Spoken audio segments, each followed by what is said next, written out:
চুয়াডাঙ্গার ঠাকুরপুরে চিত্রা নদীর তীরে দাঁড়িয়ে আছে ইতিহাসের এক নীরব সাক্ষী, আজগুবি মসজিদ।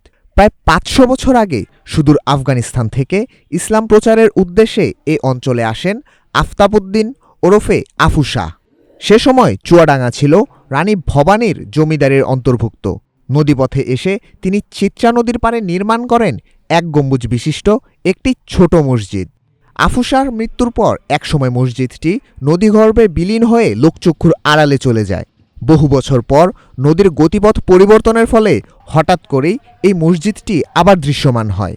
স্থানীয়দের কাছে তখন এই মসজিদটি পরিচিতি পায় আজগুবি মসজিদ বা এক রাতের মসজিদ নামে।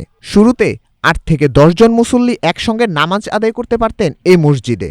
পরবর্তীতে বেলগাছি গ্রামের বিশ্বাস গোত্র জমিদান করলে মসজিদটি সম্প্রসারিত হয়। আজও চুয়াডাঙ্গা ঝিনাইদহ মহাসড়কের পাশের এই ঐতিহাসিক স্থাপনটি বহন করছে এলাকার মুসলিম ঐতিহ্যের স্মৃতি। যখন এখানে একটা আসছিল তখন সবাই পরে দেখলো যে সেই বেটা আইসা এখানে একটা করল বললে হয়তো মানুষ এখানে ঠিক পেয়ে নামাজ কালাম পড়তো। এটা কত বছর আগে? কোথায় ৪০-৫০০ বছর আগের কথা। ধরেন এইখানতে এইটা নদী ছিল, তো ওই যে এইটা ভরাট একটা গান, ওই যে রাস্তার এই করে দিয়ে সে গান ভিজে গিয়েছে।